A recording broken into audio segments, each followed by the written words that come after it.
you share from your experience that could be of high value to them in their own lives?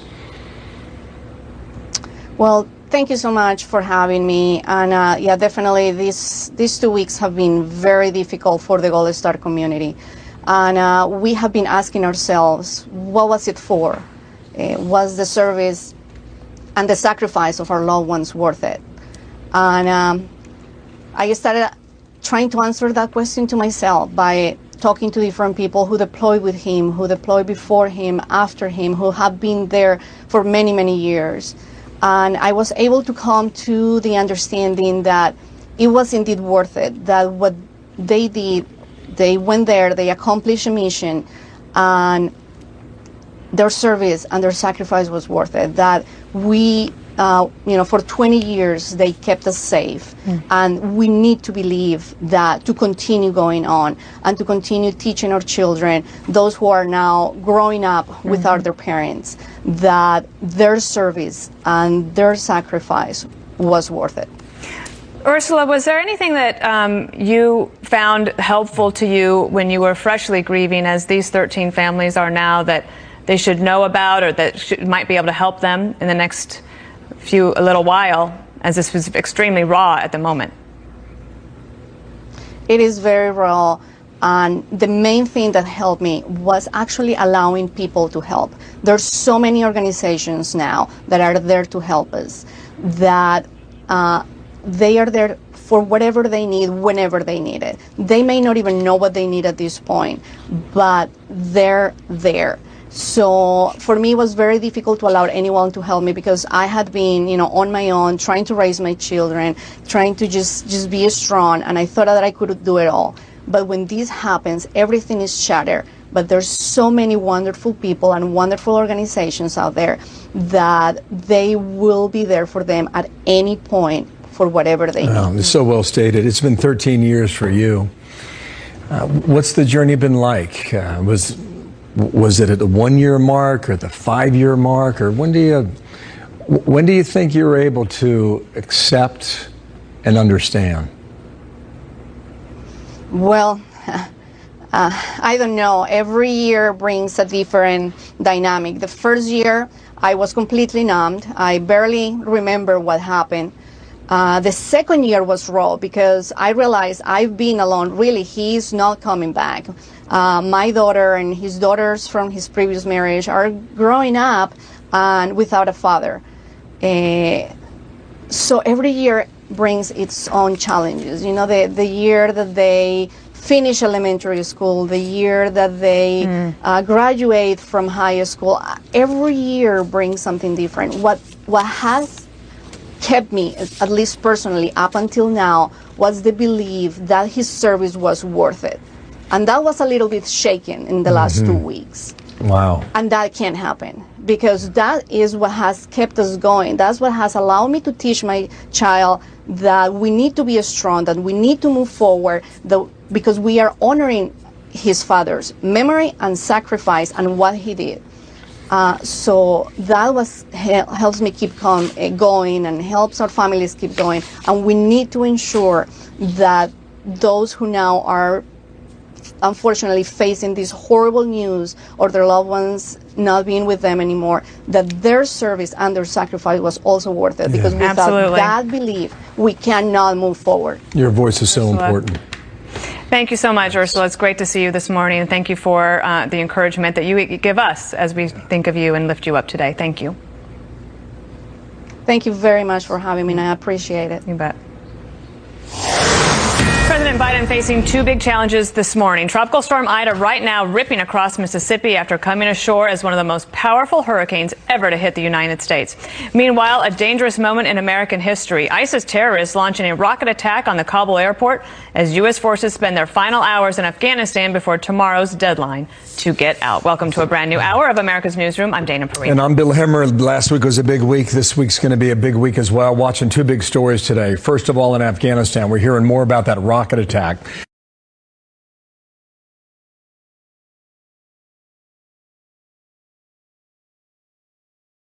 Without power, that number will go higher too throughout the day. The entire city of New Orleans without power. The damage in some areas described as catastrophic, but with the outages and spotty communications, we may not know the full extent of the damage there for days. I feel okay. I'm worried about my family. Don't know what to do from here. Just trying to let it all sink in and try to figure things out. Jackie Heinrich is live at the White House with an update for us this morning. Good morning, Jackie. Good morning to you guys. President Biden facing dual crises this week. Just one more day left before American troops withdraw from Afghanistan. Hundreds of Americans still needing rescue. And then the rescues here at home just beginning with those recovery efforts after Ida battered the Gulf Coast. But yesterday, the president really wanted to keep the focus local. I'm not supposed to take any questions, but go ahead. Mr. President, on Afghanistan? I'm not going to answer Afghanistan now. Can you give me Okay. He'll face plenty of questions, though, this week as the evacuation effort enters its final 24 hours. Some 250 Americans who asked for help still need help leaving. They're waiting for their calls to be answered. And another 280 approximately are still undecided. This is also the most risky period for the military as U.S. troops move out their equipment and their forces. Evacuation numbers are winding down. Just in the last 24-hour period, 1,200 people were taken out. We were seeing numbers, for reference, almost 10 times that figure last week. And the Biden administration is now trying to make the case that even without a military presence, there's enough financial pressure on the Taliban to continue to let refugees leave and American citizens leave, since the U.S. and Western allies have frozen billions of dollars in assets that the Taliban will need. First of all, Chris, billions of dollars is not soft power. That's real cold, hard cash that matters. The question is whether or not they will ultimately see it as being in their interest to let Americans through. A lot of people suggested 12 days ago that they wouldn't.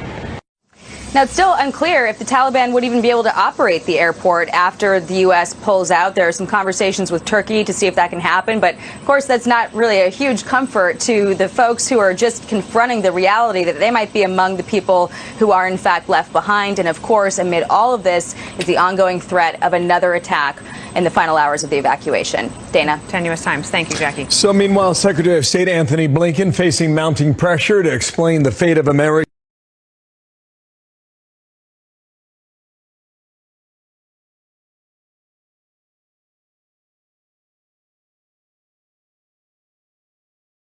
Watch. 114 countries have made very clear that it is their expectation that the Taliban will permit freedom of travel going past August 31st. We have very significant leverage to work with over the weeks and months ahead to incentivize the Taliban to make good on its commitments. Now, as of yesterday, this weekend, Bill, the State Department said approximately 250 American citizens were still seeking to get out. Now, when Blinken talks about leverage, that's something we expect to hear more about today from the Secretary, because the incoming Taliban government will be heavily dependent on those international funds now frozen, as Jackie mentioned. But still complicating matters is that that airport is expected to close temporarily by Wednesday, September 1st, with no international agreement to keep it open. That means that evacuees will have to go through overland routes into neighboring countries. Finally, while the airport is critical and we're determined to see that it remains open or that it reopens quickly, there are other ways to leave Afghanistan, including by road, and many countries border Afghanistan. Here's the problem. It's a tough neighborhood. You have Iran to the west, Pakistan to the east, and even getting through the country internally, you are on a dangerous journey in Taliban-controlled and ISIS-K infested territories, as we have seen the Taliban reverting in some outer provinces already to their old ways. This, as the U.S. is still trying to determine how they will have a relationship with this new Taliban government. The Secretary saying at least for now, temporarily, there will be no diplomatic presence left behind. Bill? Thank you, Griff. More to come from there, Department of State. Thanks. So the sun is setting on Afghanistan, and the deadline to get U.S. troops out now 1 day away. Earlier this morning, 5 rockets were fired at Kabul airport as the final evacuation efforts wind down. The U.S. intercepted all 5. No reported casualties. And with hundreds of Americans and thousands of our allies still stranded, Secretary of State Antony Blinken had this warning. There is a high likelihood of additional attacks between now and the 31st. This is the most dangerous time in an already extraordinarily dangerous mission these last couple of days. And so we will do everything possible to keep people safe, but the risk is very high. Florida Congressman Michael Waltz is a Republican on the Armed Services Committee, a former Green Beret and an Afghan war veteran, and an incredibly strong voice on this. As we start another week, let's get your overall thoughts as this will end at 3:29 tomorrow in Kabul. Yeah, Dana, so many people I know, congressional offices, veterans groups, nonprofits that have had to step into the void here of this series of disastrous policy decisions. Or, I think we're all somewhere on the spectrum between rage and grief at any one given moment. But just this morning, literally just a few hours ago, we were in touch with American citizens and their children that were denied access to Kabul International, and we're trying to get them through other routes. But as Griff Jenkins pointed out, it's a very difficult neighborhood. Pakistan is heavily aligned with the Taliban, particularly in the tribal areas. We all know the difficulties with Iran, and the Central Asian states, Uzbekistan, Tajikistan, and others, are heavily influenced by Russia and have not been very cooperative heretofore. So we're in a terrible situation. And this notion that we have leverage over the Taliban, let me tell you, having sat across the table from these thugs, they're going to turn it on this team very quickly. Every time they don't get access to the billions in foreign reserves or economic assistance or international recognition, they can walk right down the street and take another hostage. They're the ones with leverage, and this administration has handed it to them on a silver platter. Wow. 2 points to be made here, then a question, Michael. First, one of the points, Mitch McConnell with Chris Wallace on Sunday. We're looking at the exit. And over the next 2 days, our heroic military is doing as best they can with a horrible policy decision. This is one of the worst foreign policy decisions in American history. Much worse than Saigon, because after we left Saigon, there weren't Vietnamese terrorists who were planning on attacking us here at home. That's one point from 1975. He's right about that. The other thing he said was they're invigorated, emboldened, and excited. Come Wednesday, the 1st of September, how often do you think there'll be a strike on behalf of the U.S. inside of Afghanistan to eliminate a threat? Yeah, so let me tell you why this is worse than Saigon. I can completely agree. And we're in a worse place now than 2001. Because at least then we had a Northern Alliance. We had the agreement from countries in the region to base our forces. Now we have no bases. We've given them all away, and not a single country surrounding Afghanistan has agreed to base our forces, much less allow lethal strikes to go after al-Qaeda. Our local allies are being hunted down as we speak. There's a few left, but they've heard nothing from the White House. And then number 3, we have a terrorist army now with the functions of a state and billions of dollars of our own equipment, our most sophisticated equipment. So this is a far worse situation, and those future American soldiers that I do believe are going to have to go back are going to have to deal with it. And Biden's own intelligence community just this week was very clear that al-Qaeda intends to roar back and hit us again. But what you're going to hear, Bill, over the unfolding weeks is the administration is going to try to prove the point that the Taliban have moderated, they can be dealt with, kind of these are the good terrorists that'll help us with the bad terrorists, and that's a bunch of garbage. Okay, Michael, this is the same team around Biden Congressman, that has been around Obama, that was around Obama. I'm sorry? I just wanted to jump in here before we lose the time. Sure. I wanted to ask you about, you said hostages. What do we need to know about that situation? Because that could turn pretty quickly. Yeah, so the Taliban and their allies, the Haqqani Network, have been holding a Navy veteran hostage for the last year and a half. His name is Mark Frericks. And so if they're so amenable to letting Americans go after we leave them behind and our Afghan allies. Why haven't they let him go?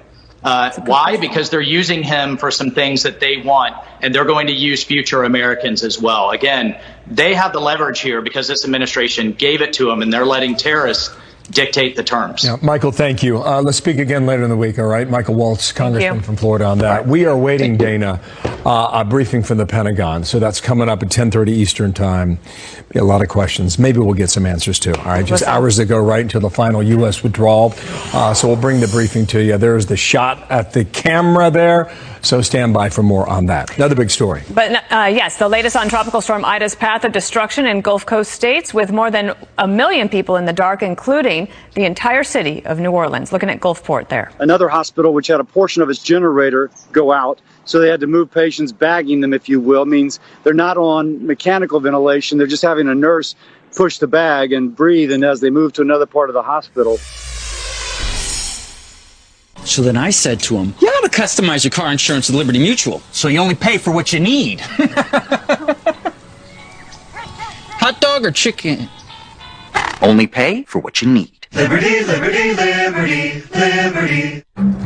We did it again. Verizon has been named America's most reliable network by Root Metrics. And our customers rated us #1 for network quality in America, according to J.D. Power.